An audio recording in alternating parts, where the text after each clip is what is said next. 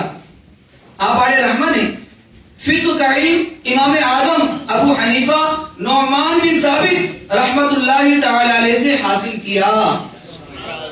حضرت عبداللہ بن مبارک رحمت اللہ تعالی علیہ اپنے زمانے کے تمام اسلامی علوم و فنون کے ماہر تھے، مگر آپ رحمت اللہ تعالی علیہ کا خاص میدان علم حدیث تھا۔ آپ رحمت اللہ تعالی علیہ علماء کی بہت زیادہ خدمت کیا کرتے تھے۔ آپ رحمت اللہ تعالی علیہ اچھے اخلاق کے مالک اور بہت بڑے کپڑے کے تاجر بھی تھے۔ حضرت عبداللہ بن مبارک رحمت اللہ تعالی علیہ بہت ہی زیادہ نفاست پسند اور امیر و کبیر تھے۔ آپ رحمت اللہ تعالی علیہ کی زندگی صحابہ کرام علیہم رضوان کی زندگی کا نمونہ تھی۔ حضرت عبداللہ بن مبارک رحمت اللہ تعالی علیہ کا 13 رمضان مبارک 181 ہجری میں انتقال ہوا۔ آپ رحمت اللہ تعالی علیہ کے انتقال کی خبر جب خلیفہ ہارون الرشید کو ملی تو آپ نے فرمایا افسوس علماء کے سردار کا انتقال ہو گیا۔ حضرت حماد بن زید رحمت اللہ تعالی علیہ فرماتے ہیں حضرت عبداللہ بن مبارک رحمت اللہ تعالی علیہ کپڑے کی تجارت کیا کرتے تھے۔ ایک مرتبہ انہوں نے فرمایا اگر 5 افراد نہ ہوتے تو میں تجارت نہ کرتا۔ کسی نے ان سے عرض کی حضور وہ 5 افراد کون سے ہیں؟ تو ارشاد فرمایا حضرت سفیان ثوری، حضرت سفیان بن عیینہ، حضرت فضیل بن عیاض، حضرت محمد بن سماق اور حضرت ابن علیجہ رحمہ اللہ تعالی علیہم اجمعین۔ منقول ہے حضرت عبداللہ بن مبارک رحمت اللہ تعالی علیہ خراسان شہر تک تجارت کے لیے جاتے اور تجارت سے جو نفع حاصل ہوتا اس میں اپنے اہل و عیال اور حج کا خرچ نکال کر باقی جو کچھ بچتا وہ ان 5 افراد کی خدمت میں پیش کر دیتے تھے۔ ایک بار حضرت سیدنا فضیل بن عیاض رحمت اللہ تعالی علیہ نے حضرت عبداللہ بن مبارک سے کہا آپ ہمیں تو زہد و تقویٰ اور دنیا سے بے رغبتی کی ترغیب دیتے ہیں اور خود خراسان سے مال و دولت اور مال تجارت مکے لے کر آتے ہیں. اس کی کیا وجہ ہے؟ حضرت عبداللہ بن مبارک رحمت اللہ تعالی علیہ نے ارشاد فرمایا اس لیے تاکہ میں اس مال کے ذریعے محتاج ہونے سے محفوظ رہوں اور علماء کرام کی خدمت کروں اور اپنے رب کی عبادت میں اس کے ذریعے مدد حاصل کروں. پیارے اور محترم اسلام بھائیو، سنا آپ نے کہ حضرت عبداللہ بن مبارک رحمت اللہ تعالی علیہ علماء سے کتنی محبت فرماتے، ان کی خدمت کرتے تھے، حتیٰ کہ آپ کی تجارت کا مقصد ہی علماء و مشائخ کی خدمت کرنا تھا.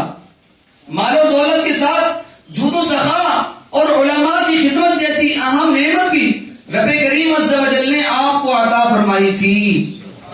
ذرا سوچئے حضرت عبداللہ بن مبارک رحمت اللہ تعالی علیہ علماء کی اتنی خدمت کیوں کرتے تھے، ان پر اپنا مال و دولت کیوں خرچ کرتے تھے؟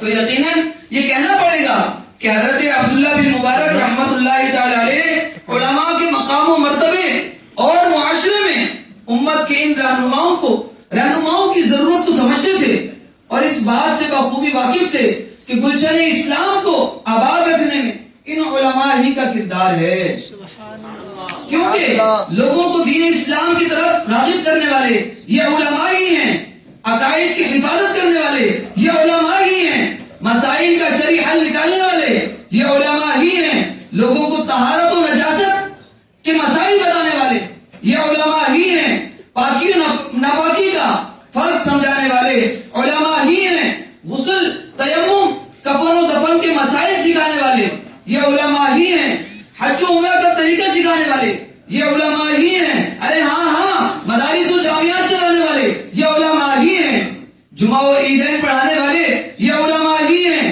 رب کریم عز و جل کی معرفت کروانے والے یہ علماء ہی ہیں، اور اگر حقیقت پوچھیں تو حقیقی انسان بھی علماء ہی ہیں. ایک مرتبہ حضرت عبداللہ بن مبارک رحمت اللہ تعالی علیہ سے پوچھا گیا حضور انسان کون ہے؟ تو آپ رحمت اللہ تعالی علیہ نے ارشاد فرمایا علماء ہی انسان ہیں. آئیے مزید خدمت علماء کے متعلق سنتے اور اپنے دلوں کی راحت کا سامان کرتے ہیں. چنانچہ قیس بن ربیع کا بیان ہے کہ امام اعظم ابو حنیفہ نعمان بن ثابت رحمت اللہ تعالی علیہ بغداد شریف سے بہت سا مال خرید کر کوفے میں لایا کرتے اور اسے بازار میں بیچتے تھے، اور اس سے جو منافع حاصل ہوتا تو آپ رحمت اللہ تعالی علیہ اپنے مشائخ کے لیے ضروریات زندگی خرید کر ان کے ہاں پہنچاتے. جو رقم بچ جاتی آپ علماء کرام کو نقد دے دیا کرتے تاکہ وہ اپنی ضروریات پورا کر سکیں، اور ساتھ ہی یہ پیغام بھی بھیجتے میں نے اپنی طرف سے کچھ نہیں بھیجا، یہ سب اللہ پاک عز و جل نے آپ کے لیے نفع عطا فرمایا ہے، اور میری تجارتی زندگی میں جس قدر منافع ہے اس میں آپ حضرات کا حصہ بھی ہے. آئیے مزید سنتے ہیں حضرت عمر بن عبد العزیز رحمت اللہ تعالی علیہ نہ صرف خود زبردست عالم تھے بلکہ علم اور علماء کی قدردان بھی تھے اور ان کی خدمت بھی کرتے تھے. حضرت عمر بن عبد العزیز رحمت اللہ تعالی علیہ نے تدریس و اشاعت علم میں مشغول علماء کرام کے لیے بیت المال سے بھاری وظیفے مقرر کیے تاکہ یہ فکر معاج سے آزاد ہو سکیں. حضرت قاسم بن مخیرمہ رحمت اللہ تعالی علیہ یہ ایک محدث تھے جو نہایت تندرستی کی زندگی بسر کرتے تھے. جب وہ حضرت عمر بن عبد العزیز رحمت اللہ تعالی علیہ کے پاس آئے تو آپ نے ان کی جانب سے 90 دینار قرض ادا کیا، رہنے کا مکان اور ایک خادم دیا اور 60 دینار وظیفہ مقرر کر دیا تاکہ وہ یکسوئی کے ساتھ خدمت دین کر سکیں. اللہ اکبر. آئیے مزید ایک اور عادل حکمران کے بارے میں سنتے ہیں. سلطان اورنگزیب عالمگیر رحمت اللہ تعالی علیہ کے نام سے کون واقف نہیں؟ یہ بھی ایسی شخصیت ہیں جنہیں قدرت نے بے پناہ خصوصیات اور کمالات سے نوازا تھا. وہ عالم باعمل، پرہیزگار، تہجد گزار، علم دوست آدمی تھے، علماء دین کے قدردان اور ان سے خاص ربط و تعلق رکھتے تھے. سلطان عالمگیر رحمت اللہ تعالی علیہ قرآن و سنت پر عمل پیدا رہتے. آپ کے متعلق تاریخ ملتا ہے کہ آپ نے تخت نشین ہونے کے بعد قرآن کریم مکمل حفظ کیا. سلطان اورنگزیب عالمگیر رحمت اللہ تعالی علیہ کو حدیث رسول سے بھی معرفت کا شرف حاصل تھا. سلطان عالمگیر رحمت اللہ تعالی علیہ کو فقہ میں بھی کمال درجے کی مہارت تھی. آپ کے علم دوستی اور فقہ سے محبت کا منہ بولتا ثبوت فقہ حنفی کا مستند مجموعہ فتاوی عالمگیری ہے. اللہ عز و جل کی بارگاہ میں دعا ہے ہم سب کو علم اور علماء سے محبت اور بالخصوص اپنے اساتذہ کرام کا ادب اور ان کی خدمت کرنے کی سعادت اور توفیق نصیب فرمائے. آمین بجاہ النبی الامین صلی اللہ علیہ وسلم. ماشاء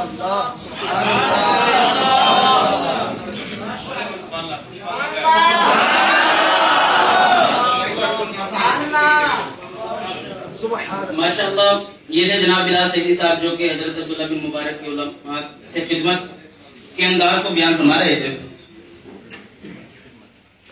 اور آج کی اس بابرکت نشست کو میں جانب اختتام لاتے ہوئے اپنی آنے والی شخصیت کے کچھ خصائص ذکر کرنا چاہوں گا. کہا گیا ہے کہ لفظ معلم اپنے اندر خوبصورت مفاہیم سمیٹے ہوئے ہے. میم سے محبت، عین سے علم، لام سے لگاؤ اور میم سے مدد.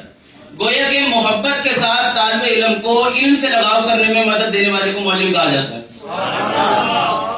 کیونکہ کہا گیا تھا سبق پڑھ کر پڑھا دینا ہنر ہے عام لوگوں کا. سبق پڑھ کر پڑھا دینا ہنر ہے عام لوگوں کا، جو دل سے دل جلاتے ہیں وہی استاد ہوتے ہیں. ہمارے والدین ہمیں عدم سے ہستی میں لائے اور یہ وہ ہیں کہ جنہوں نے ہمیں زمین سے آسمانوں تک کے سفر سکھائے. اور یہ وہ ہیں جو شاگردوں کے بنجر ذہن کو کھلیان بنا دیں، جو گمان کو یقین میں بدل دیں، جو پتھر کو تراش کر ہیرا بنا دیں، جن کی چشم بصیرت سے دل و نگاہ کو بصارت سے معمور کر دے، جو سوچوں کی شب تاریک کو روز روشن کی طرح عیاں کر دے، جن کے لہجے میں مٹھاس، نگاہوں میں شفقت، رویے میں پیار برستا ہے، جو اپنے ہاتھوں میں جگنو لیے شمع و قمر کی آنکھوں میں آنکھیں ڈال کر کہہ رہے ہیں یہ مہر تاباں سے جا کے کہہ دو، یہ مہر تاباں سے جا کے کہہ دو کہ اپنی کرنوں کو گن کے رکھے کہ میں اپنے صحرا کے ذرے ذرے کو خود چمکنا سکھا رہا ہوں. میں اپنے صحرا کے ذرے ذرے کو خود چمکنا سکھا رہا ہوں. میری مراد آج کے پورے سلسلے کی آن، ہمارے جامعہ کی شان، اس دارالحدیث کی خوبصورت منزل کی پہچان، ہمارے دلوں کی دھڑکن، ہمارے روح کا قرار، ہمارے علم و عمل کی سیرابی کا سرچشمہ جناب قبلہ و کعبہ حضرت علامہ استاد الحدیث استاد العلماء جناب غلام شبیر سیدی صاحب سے عرض کرتا ہوں کہ آپ اپنے مشفقانہ، مخلصانہ، ہمدردانہ انداز تکلم سے ہمیں واعظ و نصیحت فرمائیں.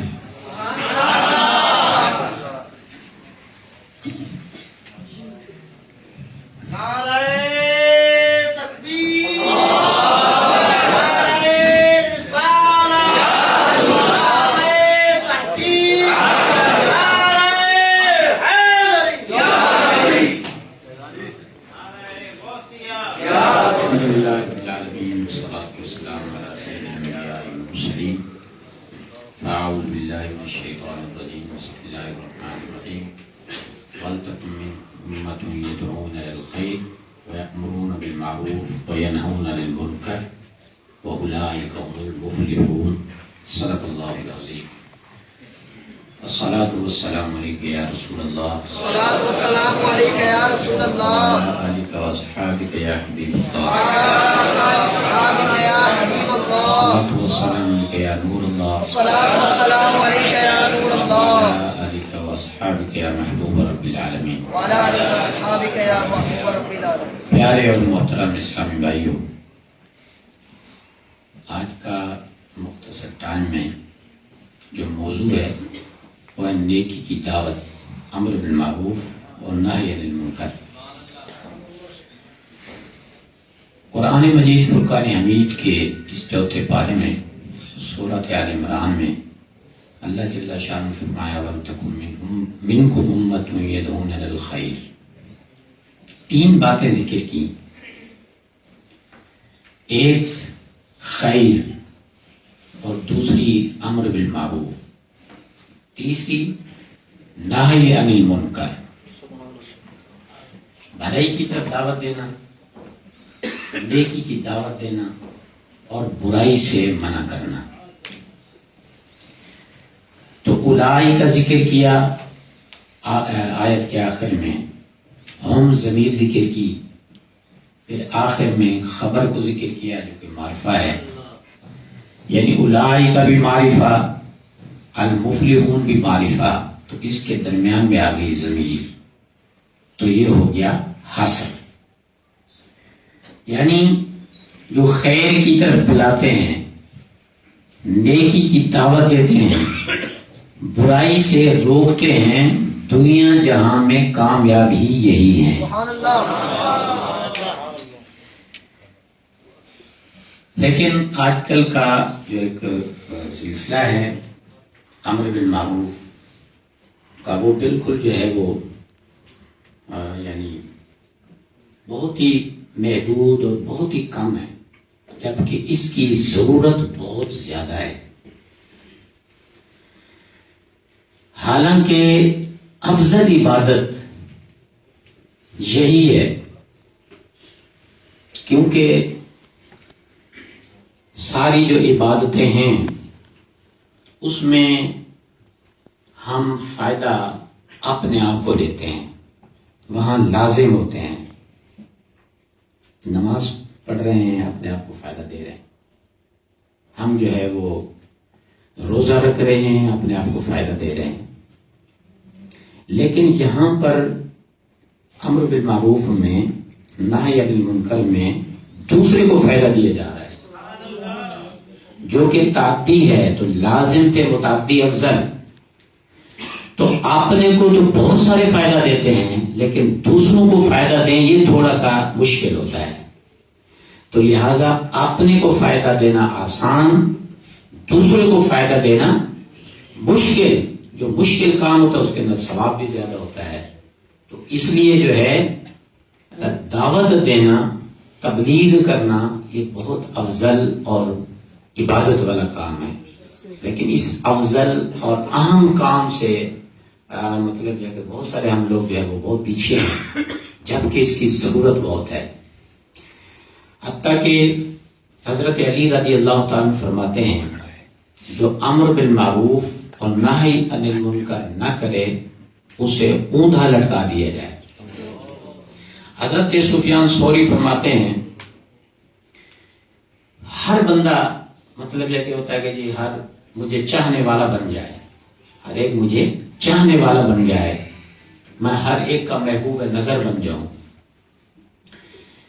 تو کہتے ہیں جو آدمی فاسق، فاجر، اپنا، پرایا، کفار سب کا محبوب ہو، وہ دین میں پل پلا ہے، وہ دین میں پل پلا ہے. لیکن وہ آدمی جسے نیک لوگ، متقی، پرہیزگار لوگ جس کو پسند کرتے ہیں، فاسق، فاجر اور کافر ان کے ساتھ ناراض رہتے ہیں، تو وہ سچا دیندار ہے. تو اس لیے ہم ایسے لوگوں کے دلوں میں جگہ بنائیں جن کا دل خود تقوی سے مزین ہے، جن کی زندگی عمل صالح سے مزین ہے. اور کتنی ساری مساجد ہیں جو غیر آباد ہیں،